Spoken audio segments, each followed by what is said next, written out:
Stephen, I think that's a very important question because it points to a phenomenon that we see in many countries, and that is the phenomenon that we call lawfare. And it looks like being also part of this new phenomenon. We had over the last year several politicians who actually have been brought to trial. Mr. Trump in the United States, when he still was a candidate. We have seen in Romania the annulment of the first round of the presidential elections. We see that in Germany many people dream of banning the Alternative für Deutschland on judicial terms, but also to take them out of the political competition. And this should not happen because, first of all, we have to maintain the credibility of the justice systems. We cannot go into a situation where people must be afraid when they have a different political opinion and that of the mainstream that they might be targeted by the judicial system. That would be a very, very detrimental evolution. And we have, of course, the credibility of the judicial system is important, and we have to assure that the judicial system is not misused, abused for taking out political candidates of a democratic system, of a fair run. And so we have to pinpoint this. Yes, it seems that in the European Parliament, more people prefer a continuation of the killing of the war as opposed to peace talks. This is very disturbing. It is very disturbing, and that is one of the many reasons why I appreciate President Trump so much, because he came to office with a clear political agenda: stop the killing, let's negotiate with the Russians. I cannot understand why the European Union, for instance, does not also try to establish a diplomatic relationship, negotiate with our Russian neighbors. I think that would also be the best for Ukraine, because you cannot simply continue the war. And yes, every day there are young Ukrainians, Russians dying yes, in Ukraine. So a pro-Ukrainian policy, in my eyes, is a policy to look for peace. Yes. In this building, I think the woke agenda for many has become a substitute religion. They're so attached to it, almost like a dogma that they cannot abandon. And it's very, very problematic, to say the least. And I must say, Stephen, you were so kind to invite me for Christmas to Zagreb when we had a discussion about Christmas and yes, the value of Christmas. And yes, also when you look at our Christmas traditions, our Christian traditions yes, in general, how they are attacked also by these woke movements, by these leftist movements. yes, And I think and I see that overall in our countries, everywhere, there's resistance to that also. Absolutely. People don't want to lose their traditions, their identity, because there are some woke movements attacking them for that. Of course. Hello, dear friends, and welcome to another episode of my podcast, Croatia First. We're here at the European Parliament in Strasbourg, and I'm pleased to welcome my colleague, Fernandom Kartheiserom from Luxembourg. Morning, Stephen, and thank you for inviting me to this very important podcast also. Thank you very much for joining me today. If you like my content, please subscribe and press the subscription button on your screen. Fernand, we'll start off with this recent court decision in France that effectively bans Marine Le Pen from running for any public office. What is your reaction to that? Luxembourg is one of the founding members of the European Union. How does this verdict seem to you? Well, Stephen, I think that's a very important question because it points to a phenomenon that we see in many countries, and that is the phenomenon that we call lawfare. And it looks like being also part of this new phenomenon. We had over the last year several politicians who actually have been brought to trial. Mr. Trump in the United States, when he still was a candidate. We have seen in Romania the annulment of the first round of the presidential elections. We see that in Germany many people dream of banning the Alternative für Deutschland on judicial terms, but also to take them out of the political competition. And this should not happen because, first of all, we have to maintain the credibility of the justice systems. We cannot go into a situation where people must be afraid when they have a different political opinion and that of the mainstream that they might be targeted by the judicial system. That would be a very, very detrimental evolution.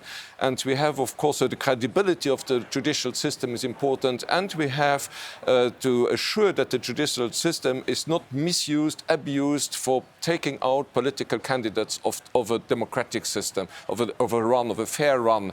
And so we have to pinpoint this. Yes. In this building, we hear a lot of declarations about democracy, about the will of the people, and so on. It seems full of hypocrisy, really, the European Union. So is democracy for all or just for certain people who are approved by the elites in Brussels? I share your doubts, Stephen, on the quality of what we mean by democracy, because we have, for instance, through the Digital Services Act, so Yes. this limitation of free speech that is institutionalized and promoted by the European Union, we have actually a tendency that goes exactly into the opposite direction. They speak a lot about democracy, and in reality, they take away a lot of free speech, which is actually the basis of the functioning of any democratic system. If you can't discuss freely, how do you want to have a political choice? Yes, it's interesting. Many of the people who claim that Trump is some kind of dictator, these same people are reporting their own citizens for so-called hate crimes and taking them to court, politicians.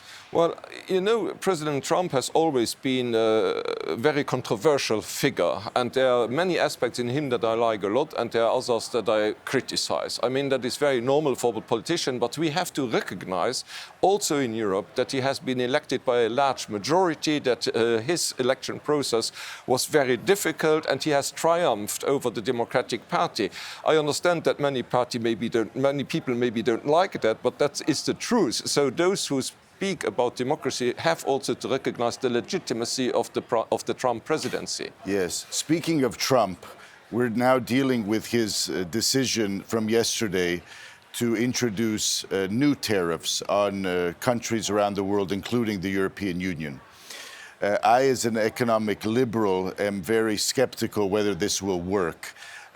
Obviously, it will provoke many reactions. What is your initial thought on this decision?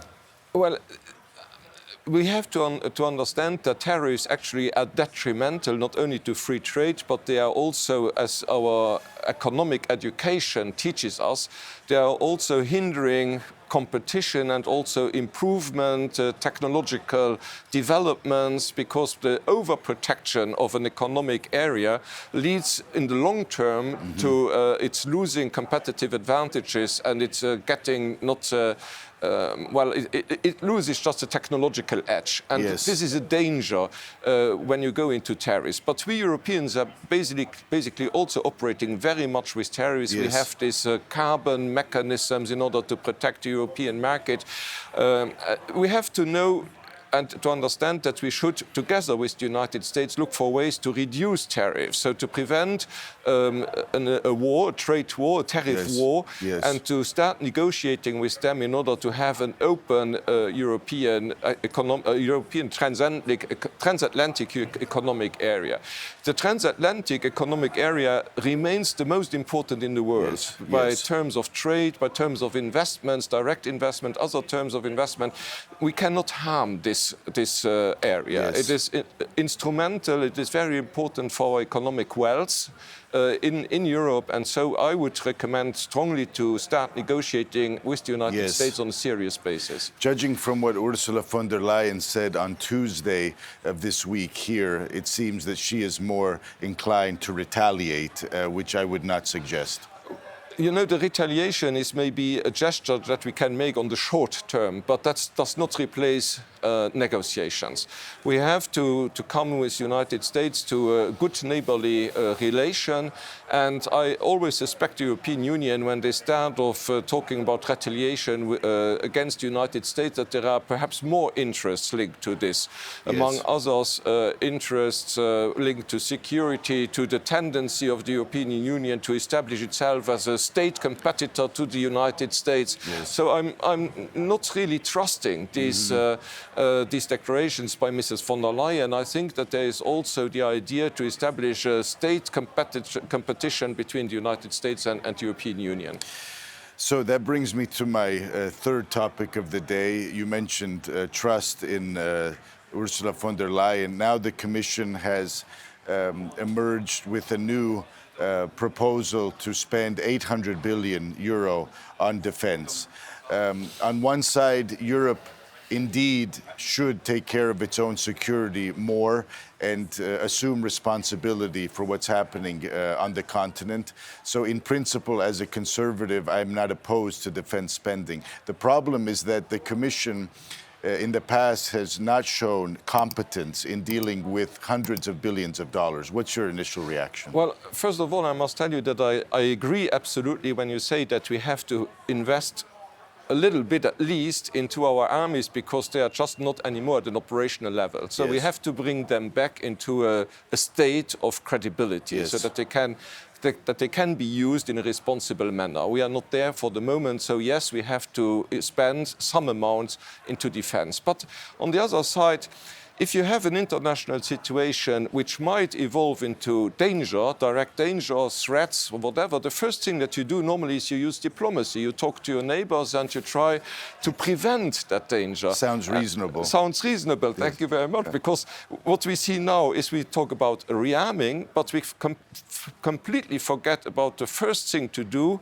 Diplomatic means talk to our Russian neighbors, talk to other neighbors, and see how we can prevent dangers, how we can ease the situation, how we can build confidence-building measures, how we can perhaps have treaties again, as we had after the Cold War, on conventional forces, so that we have limits on armaments. But we are not talking about diplomacy, we are not talking about confidence-building, we are only talking about rearmament. And I think that is the wrong way to do it. It seems that in the European Parliament, more people prefer a continuation of the killing of the war as opposed to peace talks. This is very disturbing. It is very disturbing, and that is one of the many reasons why I appreciate President Trump so much, because he came to office with a clear political agenda: stop the killing, let's negotiate with the Russians.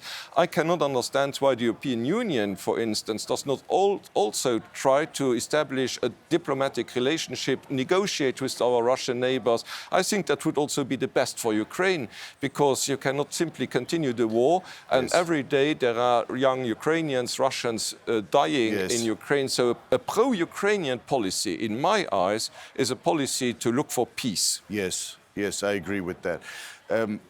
Alongside with the spending, I believe that the European Union cannot maintain its defense and prepare for the future if it does not abandon this woke madness. So the question is, who will be managing these new weapons in the army? How do we recruit fine soldiers in the future if we have woke being imposed, indeed, even on the military? Well, we have seen that the United States under the Biden administration has had enormous problems to recruit sufficient numbers of military men and women. We have seen that the Navy has lost large parts of its operational capacity, and not only the Navy, also the land forces, and it has been very much, it has been caused, this problem, very much by this woke atmosphere in the armed forces. It is a very oppressive ideology, actually. You are forced to adopt certain pseudo-understandings for certain behaviors and so on. It's not free behavior of people. And actually, I must say that President Trump has taken the right initiatives there in order to re-establish the credibility of the military mission and the military operational character of the armed forces. If you don't have that, you know, both of us probably have served in our respective armies.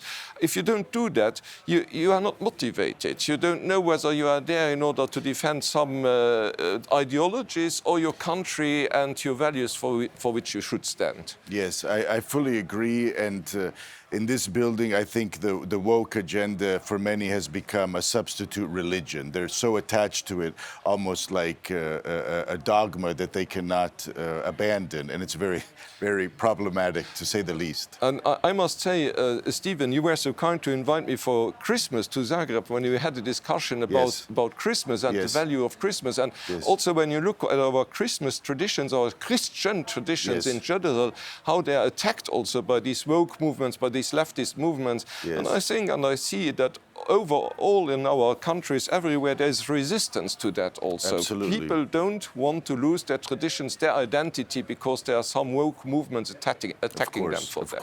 Of course. The truth must prevail, common sense must prevail. Men are men, women are women. We have to repeat these things out loud, unfortunately, nowadays. Strangely enough. Strangely. So I want to thank you, Fernand, for joining me. This will be maybe the first of many appearances. Dear friends, thanks for tuning in. We'll be back next week from the European Parliament with another podcast. Thank you very much. Goodbye. Thank you, Steve.